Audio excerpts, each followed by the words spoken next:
Prosecutor General did, and she was not given a hearing. Finally, the Prosecutor General wrote into the President, and the President, in terms of being the head of state, wrote to the Supreme Court. So this has been, the situation there. One might want to ask as to why a Supreme Court order was regarded by the Attorney General and difficulties cited by the Prosecutor General in terms of implementation difficulties.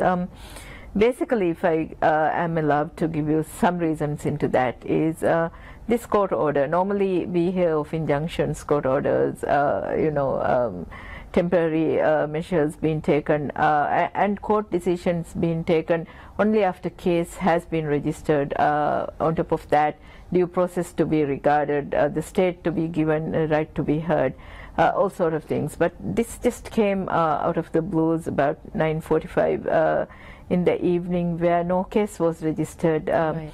And the Attorney General nor the Prosecutor General were given a hearing or even asked any questions. They were not called in for any case hearing or anything like that. So basically, this in terms of due process, that was a concern. But the Attorney General's concerns were a bit more, because some of the court order combines a lot of legalities into one or two pages of paper, and one of that was the Supreme Court's order asked for people who were convicted of crimes, having heard their appeals in the High Court and the Supreme Court, and the convictions upheld. And the Maldivian legal system, by the Constitution, does not have a venue where the Supreme Court's verdict can be reviewed again. That's not Maldivian. That is not provided for in the Constitution. Mm-hmm. And also, the Maldivian Constitution, by Article 20, gives the right of equality to everybody else who is in the same situation. So, when people who have been convicted by a Supreme Court, by some people who were basically their trials in court systems, some of them under investigation, when a Supreme Court comes out to say these are political prisoners and these people have been convicted, but we order to release them and start their trials. Of course, any lawyer would have difficulty in that, because start hearing a retrial of a person who's already convicted by three tiers of a court system without caution that conviction is something that at least the lawyers in the government were not familiar with. Mm-hmm. And I don't think anywhere in the world without cautioning a conviction you can hear retrial.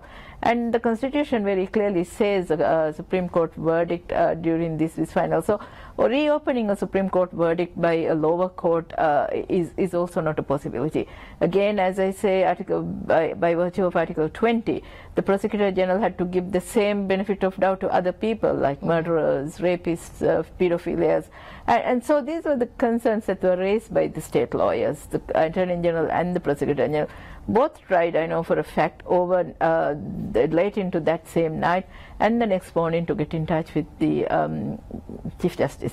Finally, when the Attorney General got in touch with the Chief Justice, when he raised these concerns, they were advised to submit that case. And when the PG, Prosecutor General, sent in her case, she was not given audience again, not even by the registrar. Right. So these letters, the translations, the appeals to the President, all of that is available on website or online as well. So when the President wrote into to the Chief Justice about four appeals on these issues, again, the President was not, his letters were not even received. So this is what is happening. Finally, when there has the government had information, and when we started looking into this whole thing, now as the police has revealed, we have got evidence of doings which are not acceptable, not legal, and extra-constitutional, and this is what is happening right now. Right, Minister, I think you are just the right person to speak about this situation. You have had much experience with two previous governments as the Attorney General, yes. And of course in 2008 when the Constitution was ratified, you were the Attorney General. Yes. And I think we are having this, while we have this discussion, we have more panelists joining us from New York and Singapore. Let me try to get in touch with, yes, we are able to get in touch with former Ambassador Robert Van Lierop, former chair of the Alliance of Small Island States, who is joining us from New York. He will share with us his expertise on small island states in similar scenarios and draw us similar links. Ambassador? Yes, I'm here, and thank you very much. Yes, a warm welcome. How is it there in New York? Oh, it's actually the next couple of days are going to be very warm, which is not normal, and it's just another example of why climate change is such a big, big issue, and why so many of us have so much respect and concern and care for the Maldives, because the Maldives in many ways was a godfather or godmother, whichever the case may be, for the efforts to do something about climate change and its adverse consequences. Yes, Ambassador, I think we have much to speak about that. Let me also connect with, we have the Associate of Law, co-director of the Center for Scholars Development from the Singapore Management University, Professor Eugene Tan, joining us from Singapore. Do we have Professor Eugene Tan? Are we connecting? Yes, I'm here. Thank you very much for having me on the program. Good evening, Professor. Good evening. Yes, I think we're expecting you to share your expertise and your relevant studies in these scenarios on this program as we discuss the geopolitical situation in the Maldives, the regional tussle and Western influence. Yes, I think when we look at the tussle, the geopolitical challenges that face small states, Singapore is not would be in similar company with the Maldives, and I think very often when people look at what's happening in the Maldives, they look at it pretty much as a domestic issue, and to all intents and purposes, that's correct, but I think it is also important to bear in mind, the geopolitical influences and impact, that would come, as a result of this, domestic issue that the Maldives is facing. Right. If I move to speak to Ambassador, former Ambassador Robert Van Lierop. Ambassador, if you talk about yes. countries, smaller nations as the Maldives, why does it seem that small countries like the Maldives tend to have more frequent and arguably greater political conflicts? From your experience as the former chair of the Small Island States Alliance, we'd like to hear your opinion. Well, thank you. And again, first of all, let me express my appreciation to being on the panel with the professor whose work I've read a little bit of, and he's very well versed. I respect him a great deal. Right, and yes, go. Smaller countries have always been subjected to unfortunate pressures from larger countries, whether they're larger neighbors or just larger countries who have a special interest in what those countries might have that the bigger countries want. That's an unfortunate reality. And that's why it's a very good idea for smaller countries to come together to try to advocate for their common interests. And what we're seeing now in the Maldives is that some countries that should leave the Maldives alone to pursue its own objectives at its own pace are not doing that. And it's most unfortunate, because every country has the right to pursue its own path to democracy or whatever form of government the people of that country choose. Right. I'd actually like to move on to speak with Professor Eugene Tan, and of course with your study in constitution, we'd like to know your findings as media reports continue to question whether the Maldives is in for a political crisis and a constitutional crisis. With your study in constitutional related works, what have you got to say? Well, I think certainly when you look at what's happening in the Maldives, today, the dispute between the three branches of government, like the legislature, the executive, and the judiciary, I think it would be an understatement to say that Maldives is not in a political crisis, because we are looking at interbranch contestation, and very often also within a branch of government, right? So whether it's the legislature, particularly within the legislature as well as the judiciary. I think this is something which the Maldives, will have to go about, trying to find a consensus, if not the solution, on the way forward. And I think, part of the challenge is for the Maldives, as I, given my study on the Maldivian constitution, is that, much as it is structured as a presidential system, that the legislature is able to exert, significant influence on the agenda of the government. Let me be clear. I think it is important for any constitution to have adequate system of checks and balances.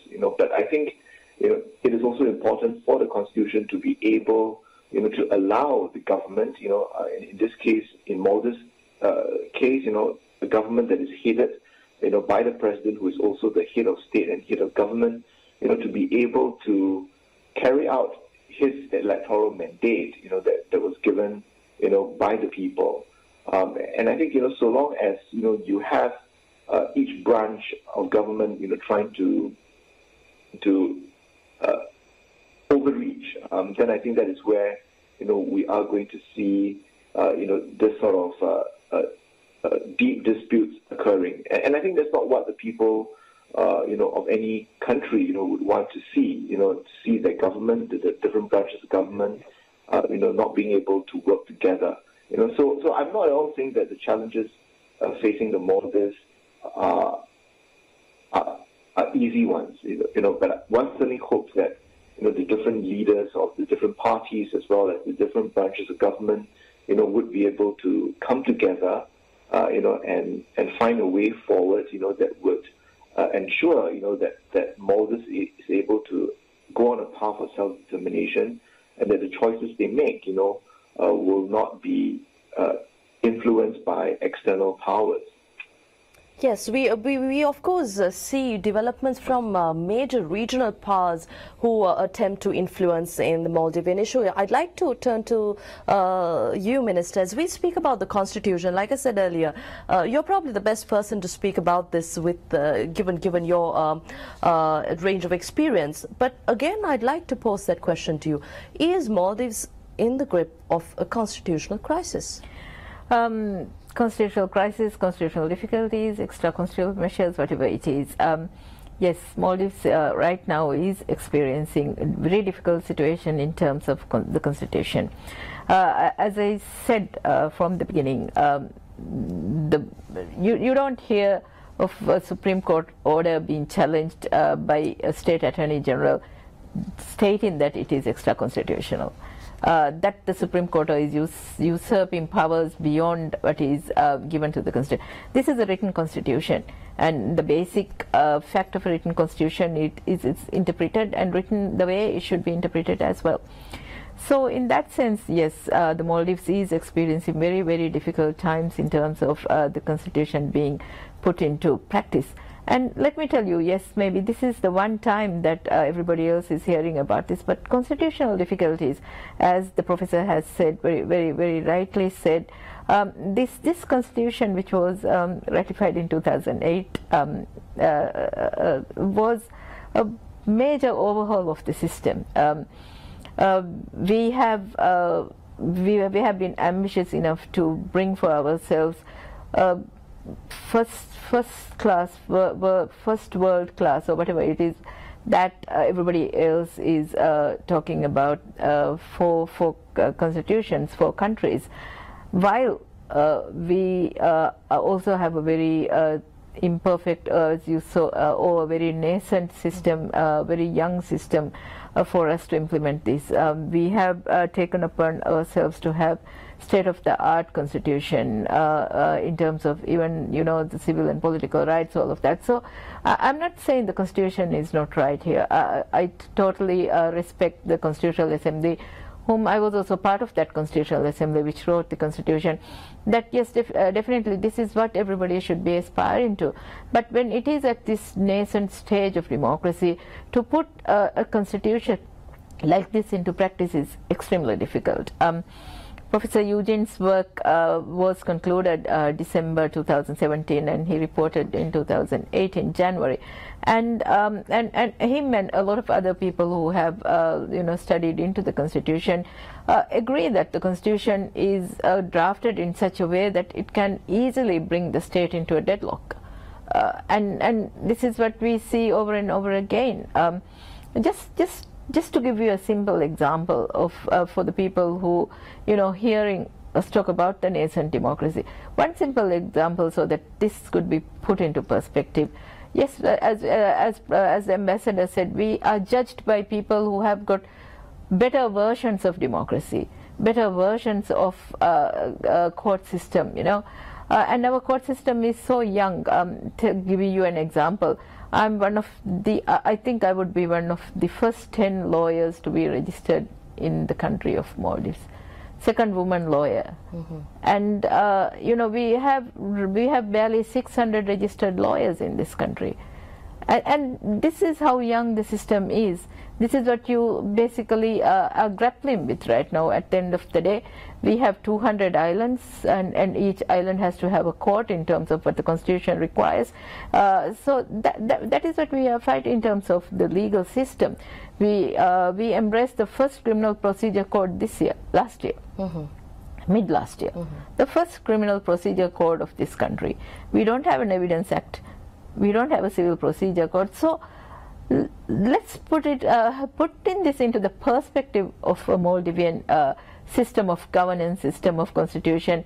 When you hear it from the perspective, it's very difficult. Right. I think, Minister, on that note, I think we'll have to go in for a short commercial break. When we come back, we will discuss China's and India's increasing influence in Maldivian affairs. Do stay with us.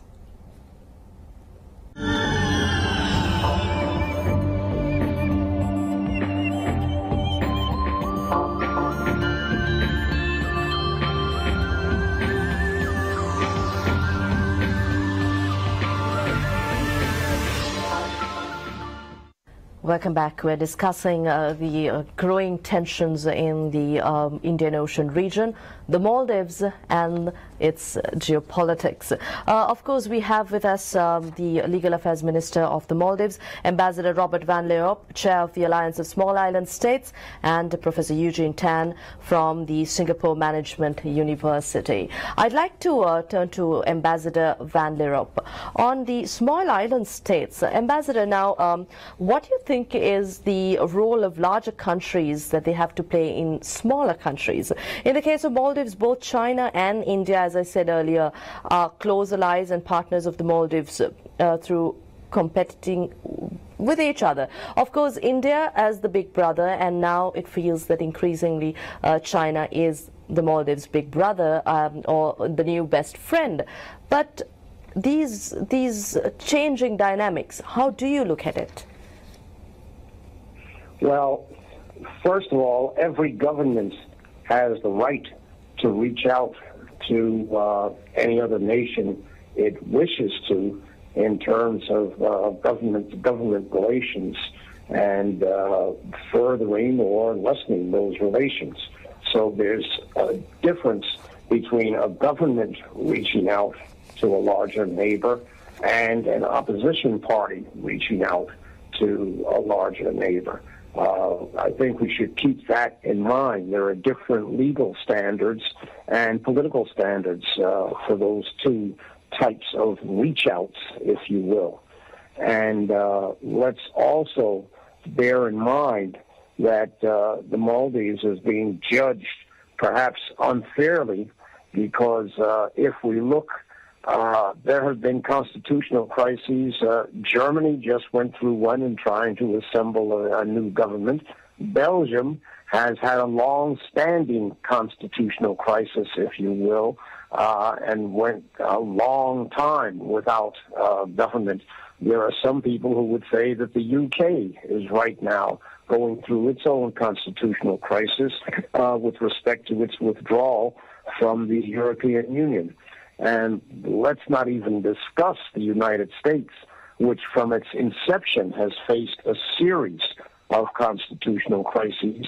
And there are many people who would say that it's facing one right now that is perhaps almost as great as the one that led to the Civil War more than 150 years ago.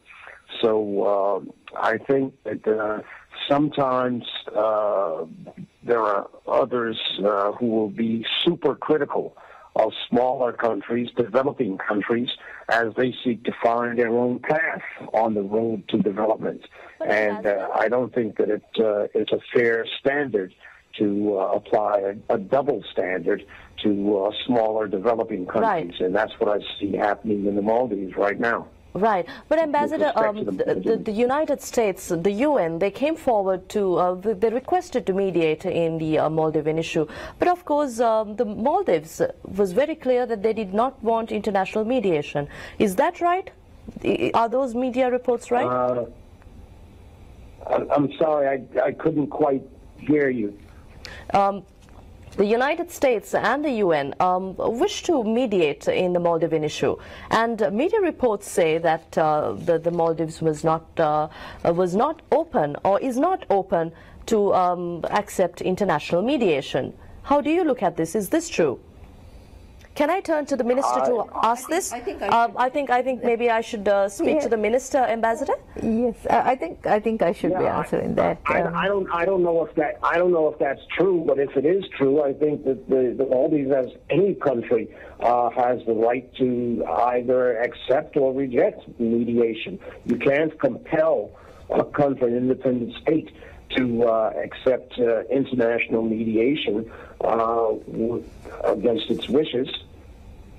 Right, Ambassador. Minister, your thoughts? If I may, I think it should be accepted the Maldivian government is very open to all international stakeholders.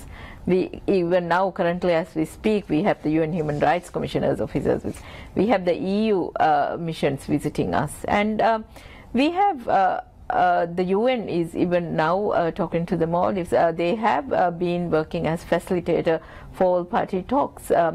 And I think I honestly don't think it's right to report that the Maldives has rejected the UN role. No, we are still, the UN facilitator did come in, try to talk with the parties, and it didn't move forward because of difficulties the parties were having. We had, the all-party talks are still open.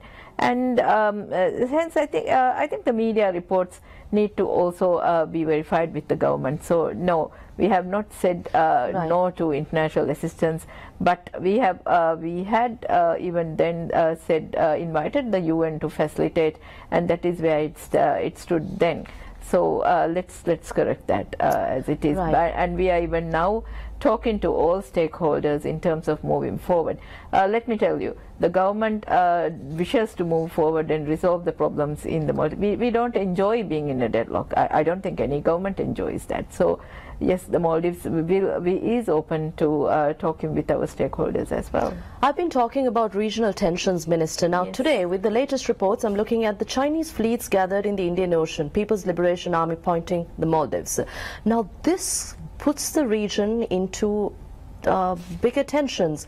And we've been talking about requests from the opposition to India to mediate in terms of to send troops to Maldives.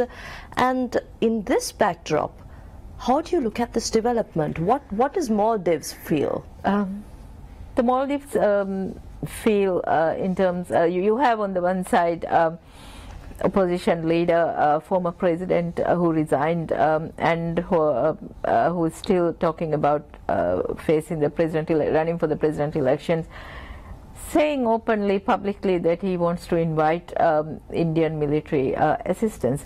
I think it puts India in a very difficult situation as well, and for the Maldives. Putting that aside, I will come back to that later. Let's not forget that the Maldives is a very small state. We barely have 400,000 people, and our economy is so small that we are a developing country. We graduated from being a third world country to a developing country very recently, and we have, yes, definitely, we have record development, but at the same time, being a small country, attracting investments with a very, very nascent legal system is a challenge by itself in a world where investment is limited, the money is limited, and everybody is dancing for the money as well. So at the same time, that is us, we are a developer, and that's where we put ourselves. But when one of our former presidents called in for military assistance from the Maldives' very closest friend, neighbor, India and Maldives has a time-tested relationship. The government does not question that at all. While we have every confidence that the Indian government will not act upon any of these calls, it puts people, makes people nervous. Definitely, yes, it does put people. It makes the Maldivian public also nervous. The public has every right to be nervous. And the public has legitimate questions at the government as to, is this happening? Will this happen? And then you talk about the the reaction of the Chinese as well. And how do you think we feel? I think it needs to be put into perspective again. India and Maldives, we share a very, very long-term relationship. We are members of the SAARC. Our relationship is almost 50, I think it's 50 years old. And well, at the same time, China, you just stated that it's the newfound best friend. But let me put it straight to you. The China and Maldives relationship is, we have a lot of investments. We have a very deep commercial relationship as well. That in our perspective, it does not have to, jeopardize one relationship with the other. Is India threatened by China's presence? I don't think India has any reason to be threatened by China's, investments in the Maldives. Not at all. Let's look at Maldives boasts of a world-class tourism industry. It's not only China who's got investments with us. I think I don't have the figures with me right now, but let's have a look at the tourism industry. Europe has a very big share of investments in the Maldives. Singapore has a big share of investments in the Maldives as well.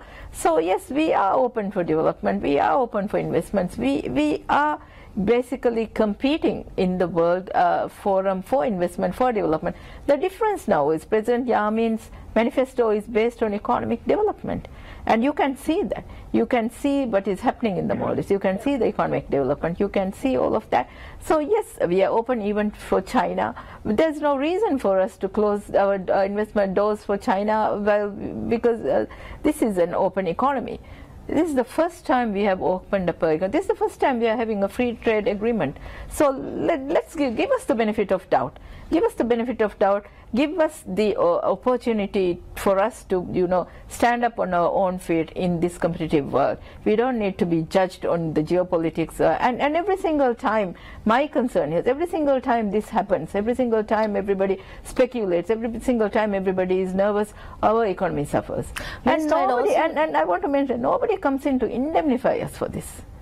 That is also deeply concerning for us. I understand the situation that the Maldives is undergoing. Also, Minister, where I come from, Sri Lanka, I think this topic is very much cause for concern, where a lot of views are expressed about China buying stake in a particular country. And I think if I focus on a recent statement made by your former opposition leader and former President Nasheed, who said that President Yamin is selling parts of Maldives by way of investments to China.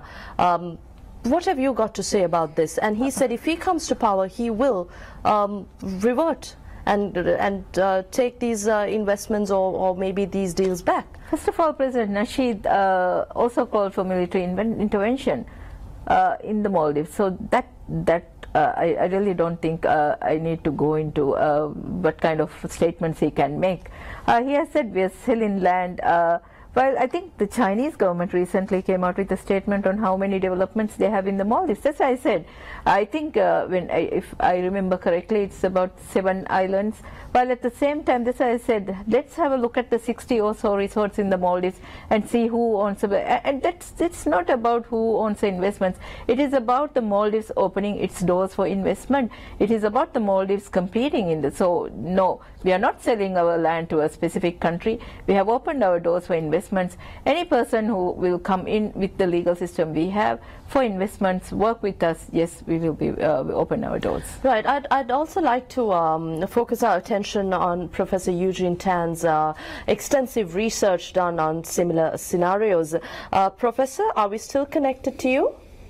Yes. All right, Professor. I'd like to ask you, since we were speaking about the regional stability, how can instability in the region affect regional and international peace and security, and also the developments taking place now compared to your extensive studies with similar scenarios? What have you got to tell us?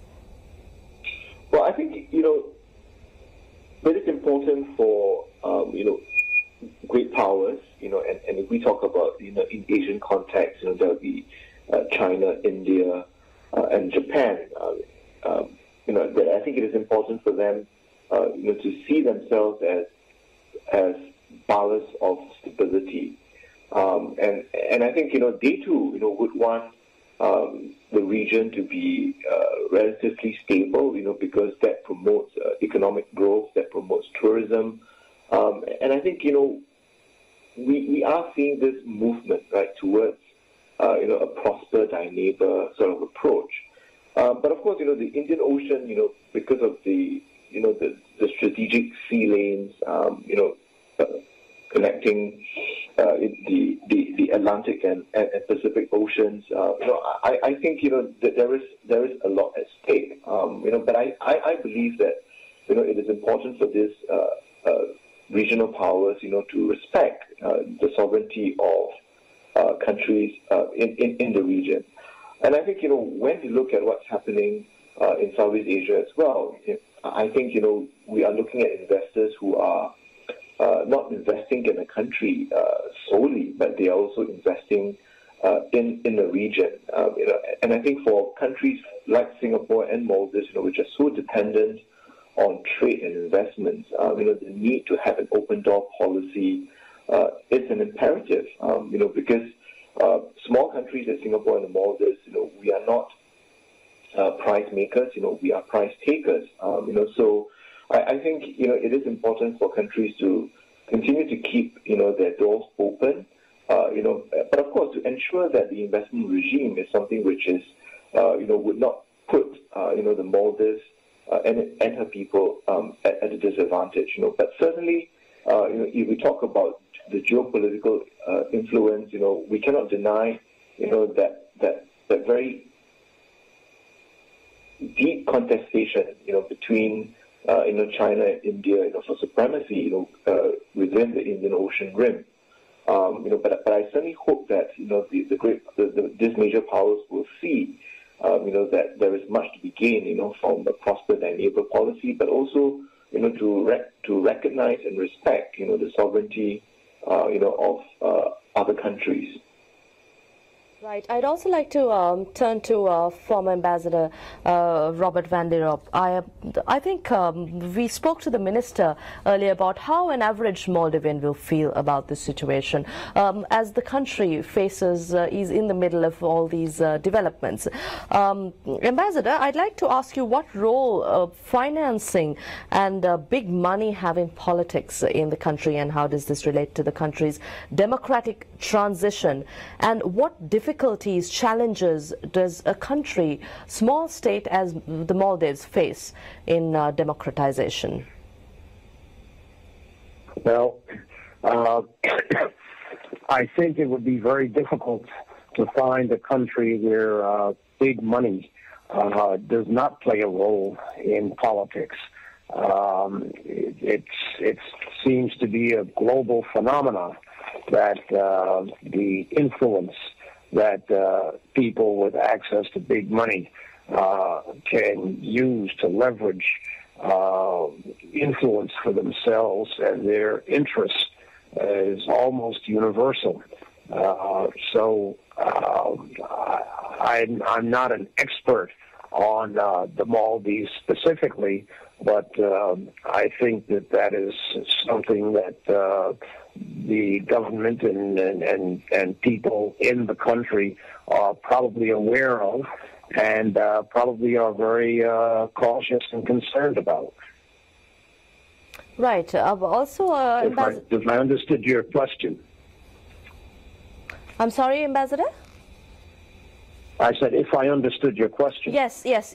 And what role do you think multilateral institutions in the Maldives should play? I mean, should organizations like the UN be taking an active role in reducing the political tensions in the country? What do you think as a diplomat? Well,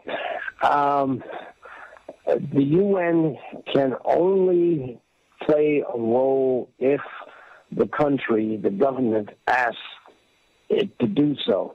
The UN is really not there or anywhere to tell governments what they should or should not do. As a matter of fact, it's the other way around. Governments should be telling the United Nations what it wishes them to do. The United Nations is in theory an international democratic organization where countries, by voting and putting forward programs and suggestions and solutions, can try to solve the problems that exist throughout the globe. But I don't see the United Nations as a panacea, or any other organization as a panacea for whatever ails the Maldives or any other country for that matter. It really is not. Ambassador Van der Ropp and Professor Eugene Tan, do stay with us. We are crossing over to our main studios in Colombo for a short commercial break.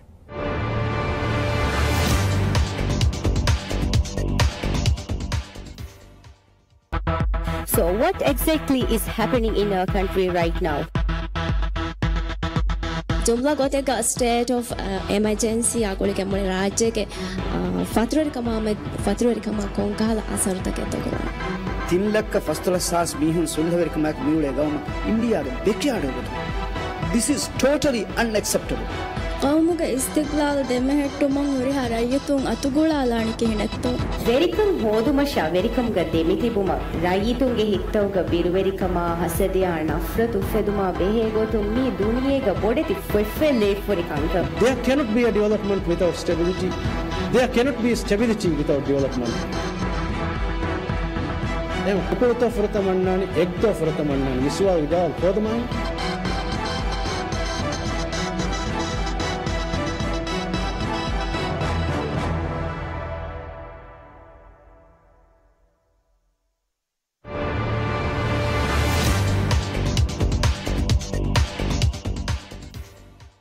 Welcome back. Joining you from Maldives, I'm here with the Legal Affairs Minister of the Maldivian Republic, and also we're connected to the Ambassador Robert Van der Ropp from New York and also Professor Eugene Tan from Singapore, joining on this very important discussion about the Maldives and regional politics. I think, Minister, I'd like to start off with you. We've had a comprehensive discussion about what's happening in the Maldives, how the Maldives feels, and what superpowers and the regional powers should be looking at the Maldives and what their part should be. I'd like to know what your closing remarks are, because we're heading into a closure of the program. Thank you. Okay, what I would like to say is I would like to invite, while I would like to invite our international partners, those who are working with us, interested parties, to closely view what is happening, I would also like to invite them to have a look at the facts, the perspectives, and what the Maldives is going through in terms of what it is really about, what the government here is trying to grapple with, what the constitutional system is, how much of trained, educated people we have, what we are risking, and what the economy is going through, and how much of indemnification we get every single time. That is what I would like to advise. Just to give you an example of if one wants to say this is a political battle, if one wants to say this is a constitutional crisis, I just gave an example of how vulnerable our constitutional system is, how nascent, how young the legal system is. If we want to talk about if this is if this is adherence to if this is a political battle, there's no denying there's politics involved here, because the police have got evidence in terms of people trying to bribe and out of corrupt practices try to overthrow an elected government, and the police has come out with evidence in terms of exchange of millions of dollars in terms of wires and all of that. And I would like to point out one simple fact to put this into perspective is one of the opposition leaders right now working on this, he owes about more than $161 million to the state. And that in terms of rent and arrears for the properties and taxes and all of that, whatever it is he owes to this. So this is the kind of thing we are talking about. And at the same time, we are talking about politicians who have competed in elections. Some of them finished 30 years of service, but at the same time still politically active. Two political leaders who have competed in elections, lost elections, still in the political arena, still hopefuls of trying to compete in elections again. Yes, definitely there's politics involved as well, and there are politicians involved as well. And at the same time, we have got a constitutional system which seems to be in crisis right now, as in accordance with what we are saying. Yes, the constitutional system is designed for a deadlock, and because it's only about 10-11 years in terms of this constitution being put into practice. I just told you that the kind of changes we embraced in 2008 in terms of is for the first time in 2008, for the first time in the history of Maldives, we had an election where the poor people voted directly for a leader. For the first time, where the people had voted directly for a leader. All of those times when we talk about everything else, the Majlis constituting of 50 members out of 8 people were appointed by the president, selected a person and gave to the public to see whether they liked him or not. For the first time in 2008, we, the public of the Maldivians, voted directly for their leader. For the first time, we had multi-party elections. In 2008, for the first time, we made the judges independent. Earlier, the president, before 2008, the president was the highest court of appeal, believe me. He was the highest court of appeal. He appointed judges. He decided on their remuneration as well. Just to give you a bare example of what we were going through before 2008. So yes, when we embraced all of this country is in transition. The country is in transition in terms of constitutionalism, in terms of human rights. The first Human Rights Commission was constituted in, I think, 2004. And in 2008 only we made all of these institutions independent, including the Human Rights Commission. So, including the Elections Commission as well. So yes, that transition is ongoing. But at the same time, our people have got aspirations too. They have a right to better life. They have a right to peaceful life, better life, have higher standards of living. At the same time, while the politicians are fighting over the politics, while the court system is going into transition, while we are being judged in terms of developments of jurisdictions, legal systems, human rights standards of thousands of years of development, we are aspiring to have a better life. The government wants to serve the people, and I think we have that right. So yes, I invite everybody to come and have a look at it. But my request is to put this into perspective. Have a look at why the Attorney General is contesting the Supreme Court order. And we see immediately within the same day we know for a fact the Supreme Court order was called for implementation. While I don't know even anybody had a translation of that. When the calls were made, I don't even know whether anybody had a translation of that. Had a look at the constitutional system of them. So yes, the government, definitely we have got messages. We are an economy, we're a small country, we are trying to compete in the world, and we would like to be judged for our own standards and be given the space to develop, be given the space to solve our problems, be given the space to develop in terms of democracy and human rights. We have in terms of health services, in terms of education, in terms of women's development, we have made very good progress. We would like to be recognized for that as well. And that is contribution of Maldivians as well. So that's the message I would like to give from the government. Right, thank you, Minister. I'd like to also focus on the closing remark that Ambassador Robert van der Ropp would like to give. Ambassador, we'd like you to focus on national security and how small states can maintain sovereignty in this given situation. Your closing remarks. Well, first of all, I concur completely with what the minister just said. Time and space is needed for any country to develop, nurture, and feed its evolving democracy. We can't expect any of those institutions to be built overnight and to be perfect overnight. We can't do that. And national security is a very, very complicated issue. For some people, national security only concerns the actions of state actors. For others, it also includes the actions of those who are proponents of terrorism. And for others of us, we look at national security as including the very real threat of climate change and poverty, and what those things can do to a nation. And so the bigger country may or may not agree, but they are not nearly as vulnerable as a country like the Maldives is. And the Maldives has got some very, very real issues, real concerns, and a lot of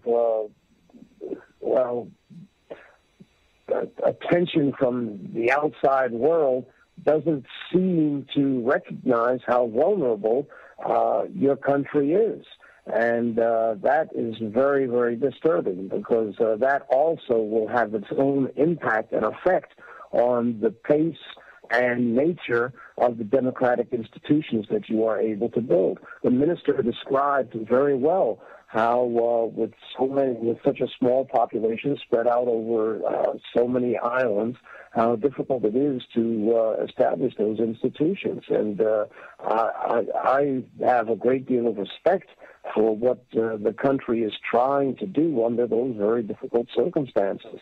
And I wonder if the people who are super critical have ever thought about what the Maldives faces right now and what other small island developing countries face. Thank you very much, Ambassador. I'd also like to have the views of Professor Eugene Tan. Professor, if you may give your closing remarks, focusing on the potential for small island states as the Maldives, as a country with a massive tourism industry, and with your academic experience, how countries like the Maldives could come out of these situations. Well, I think it's important to recognize that democracy, is an important institution, but it is by no means, the solution to all the problems. And so I think what we're seeing, after the introduction of the Constitution of the Maldives, as it transitioned to a democracy, the 10, 11 years of going through, is very much, the rites of passage, for an emerging democracy. And I agree with the ambassador's view, that it is at this stage, where you have the combination of, a democracy trying to work out, the ways and means. There is also a lot of geopolitical interest. That the Maldives, could be in a position of extreme vulnerability, whether to internal challenges or external interference as well. So I think even as the people of the Maldives, together with the government, and the opposition, even as they try to sort out their differences, they must keep in mind, the territorial integrity as well as the sovereignty, of the country. So cooperation is certainly necessary.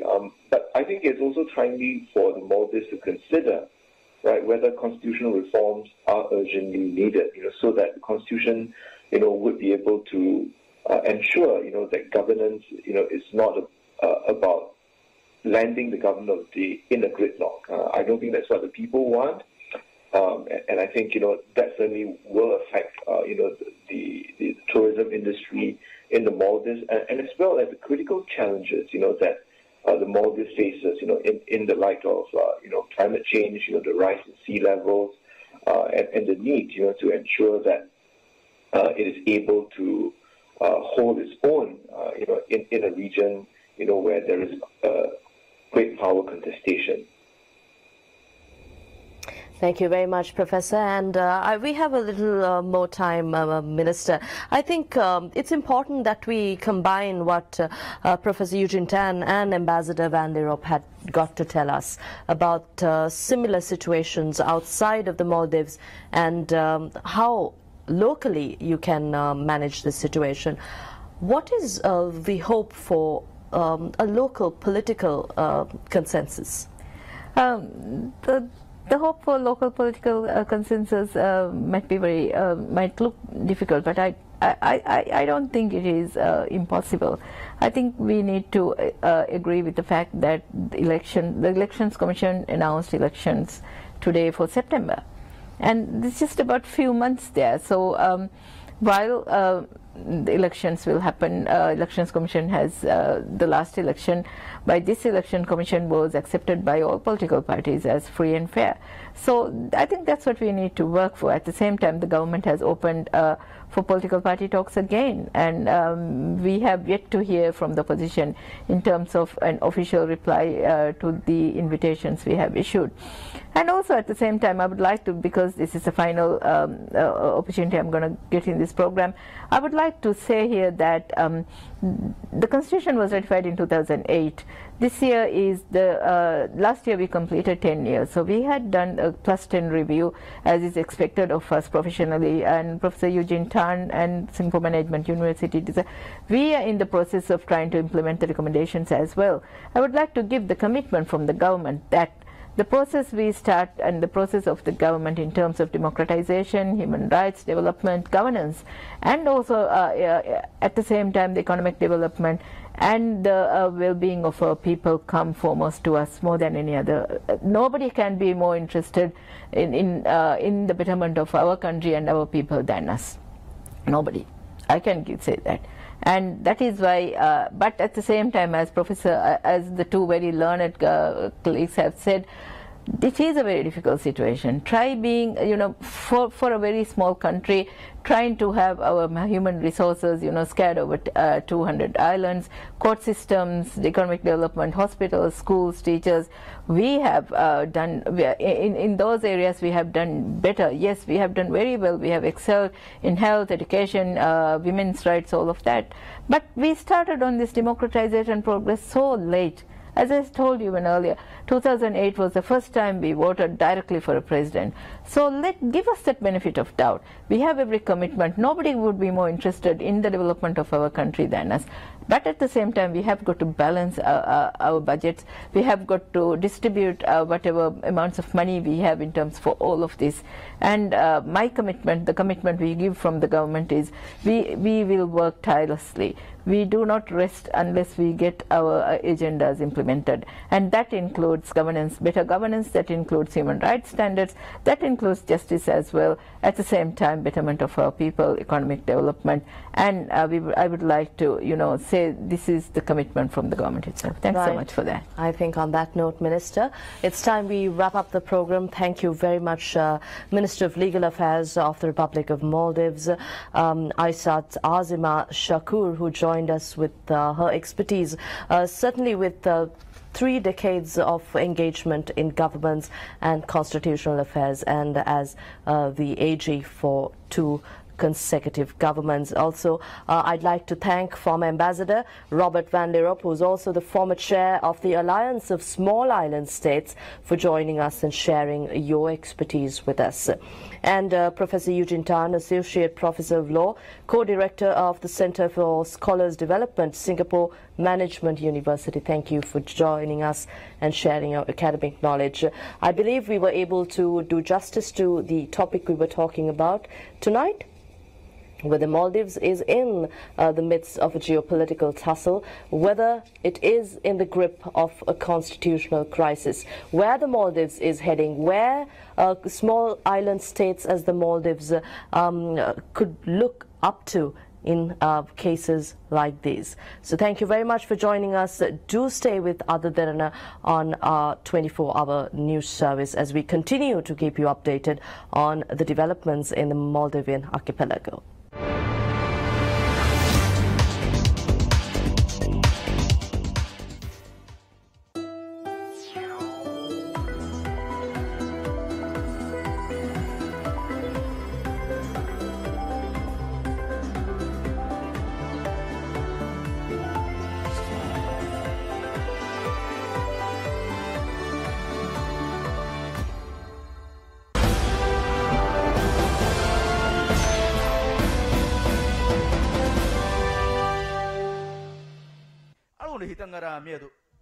mi israbbehinge dawru ko bahayye hame ekani mikahada wahada kanjehani hame ekani funna bunun tanen usnu mihune no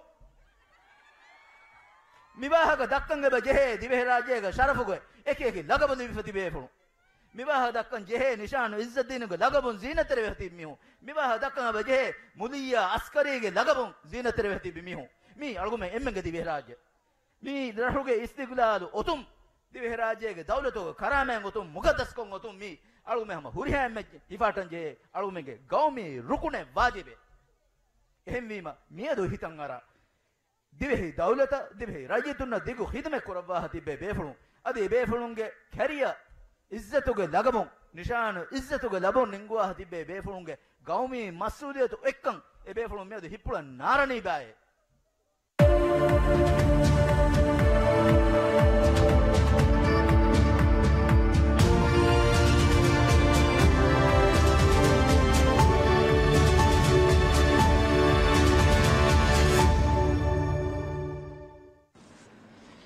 මියදු team වෝටකන් හුසේලි තායිද ලිබිෆෝ මිවනි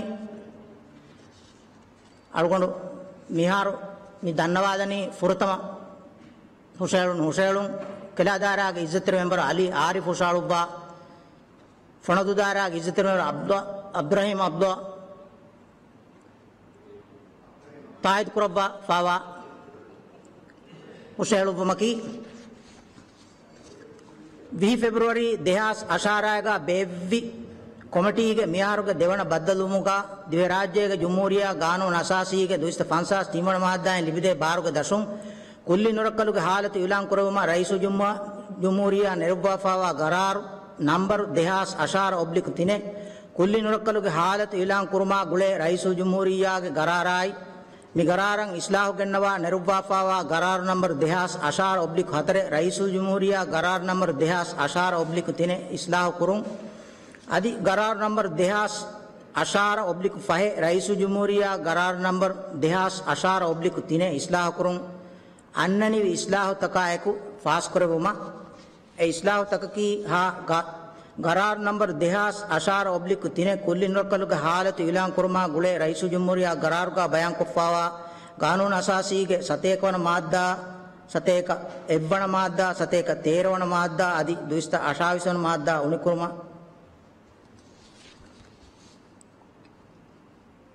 mi hushaalumaki em mi hushaaluma de izitir marna fenada na hoto ka vote devungade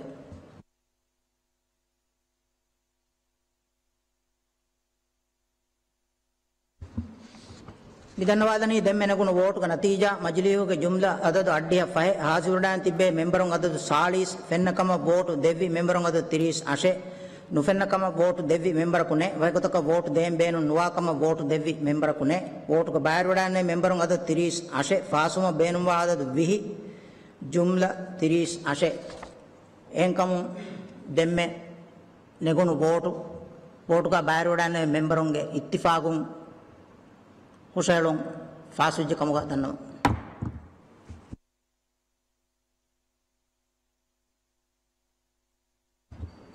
Meduka Devana, Votami Danavadani. Garar number Dehas Ashar oblique Tine, Ulinrakalu Halat, Yulan Kurma Gule, Raisu Jumuria, Garar number Dehas Ashar oblique Hatare, Raisu Jumuria, Garar number Dehas Ashar oblique Tine.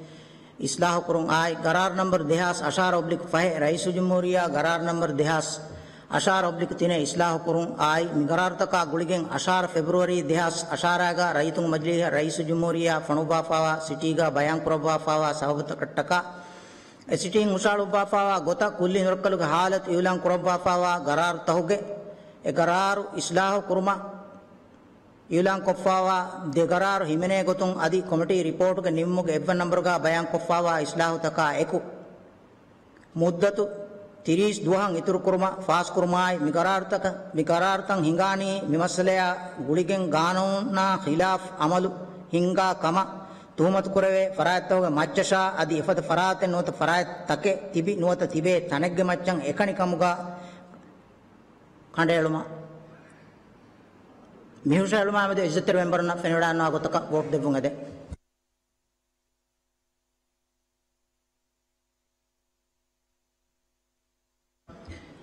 Midanavadani, them and Akun vote Natija, Majliu, Jumla, the Adia Fahe, Hazudan Tibe, member of the Salis, Fennakama vote, Devi member of the Tiris, Ashe, Nufennakama vote, Devi member Kune, Vaigotaka vote them, Ben and Wakama vote, Devi member Kune, vote Kabarudan, member of the Tiris, Ashe, Fasuma, Benumwa, the Vihi, Jumla, Tiris.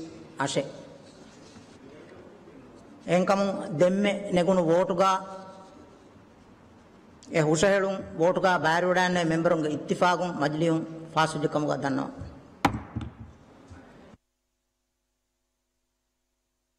demmiyoti meduge timmana votu ade husahelun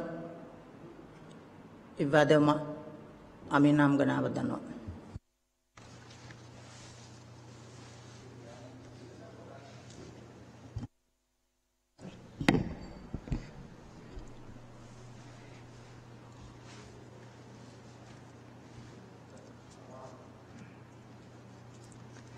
Kela Daira Gazetted member Aliari Fushalova, Fonodu Daira Gazetted member Abdurrahim Abdullah Taid Kurava Fava Hushalumaki, Garun Asasi and Nodia first one Madda Gadashun Supreme Court Galafe and Edirayutung Mazdum Hushala Garar Fast Kuravum. Egarar Garun Asasi and Nodia first one Madda Gadashun Supreme Court Galafe and Edirayutung Mazdum Hushalma Fast Kuragarar.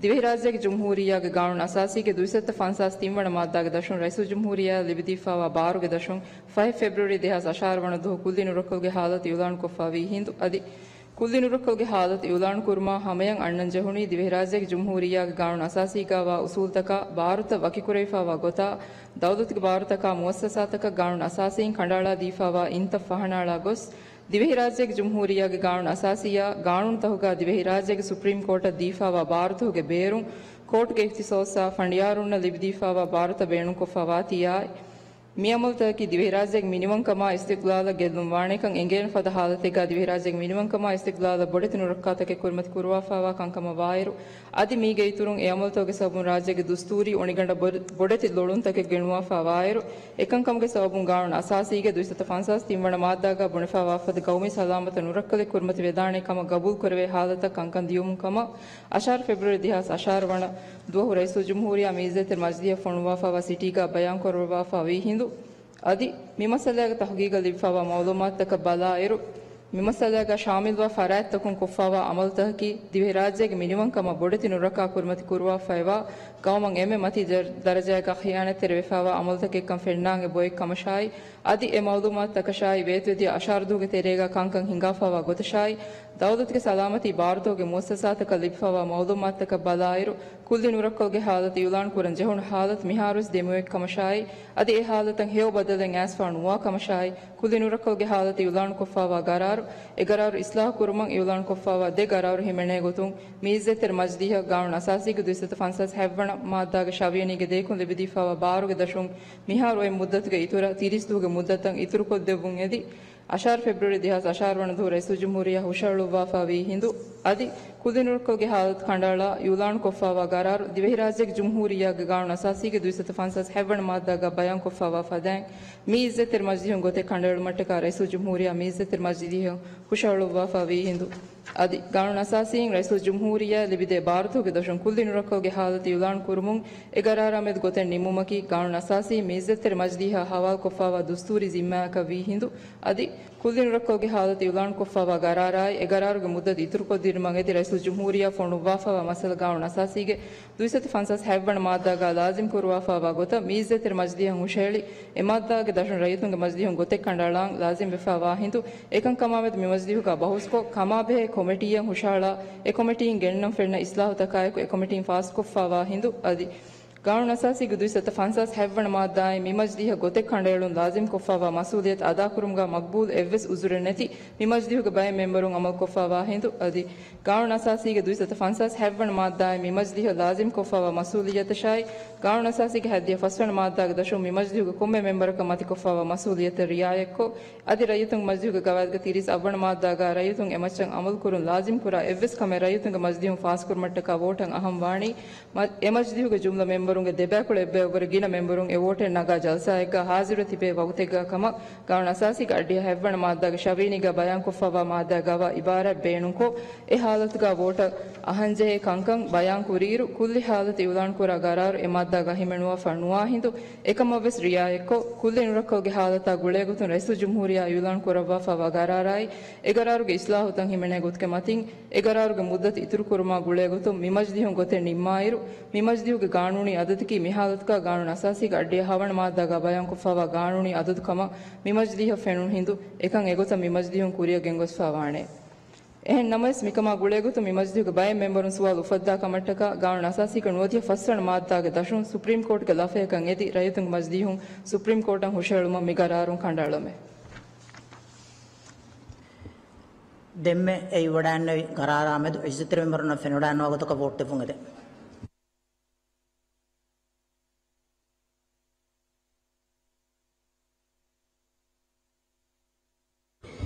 मिदनवादनी देम्मे नेकुन vote का नतीजा मजलिहुग जुमला अदद अड्डिय फहे आजुडान तिब्बे मेंबरों अदद 40 फेन्नकम vote देबी मेंबरों अदद 30 आशे नुफेन्नकम vote देबी member कुने वैगतक vote तेबे नुनवाकम vote देबी member कुने वोट का बाहर वडाने मेंबरों अदद 30 आशे फासुम बेनुवा अदद विहि जुमला 30 आशे एंकम कानून असासी के नोदिया फसवन माद्दाग दशुं सुप्रीम कोर्ट के लफेकं यदि रयतुं मजलिहुं फणुआ करार रैत उशेळनु गत वोट का बाहरी वडाने मेंबरों के इत्तिफाकुं मजलिहुं फासज इज्जत मेंबरना बरबड़ा शुक्र धन्यवाद अल्हम्दुलिल्लाह रब्बिल आलमीन मजलिस निमुनी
So what exactly is happening in our country right now?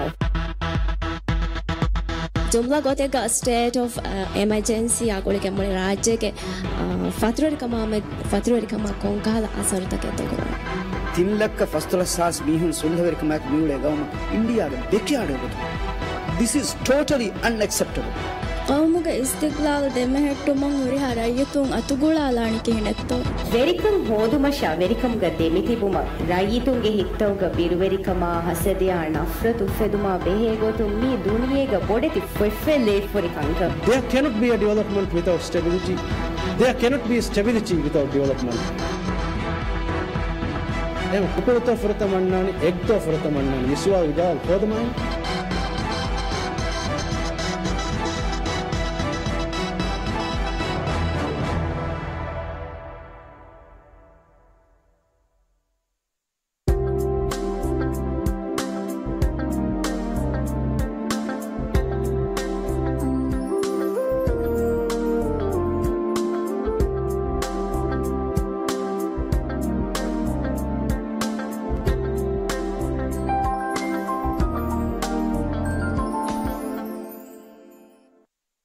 Bismillahirrahmanirrahim.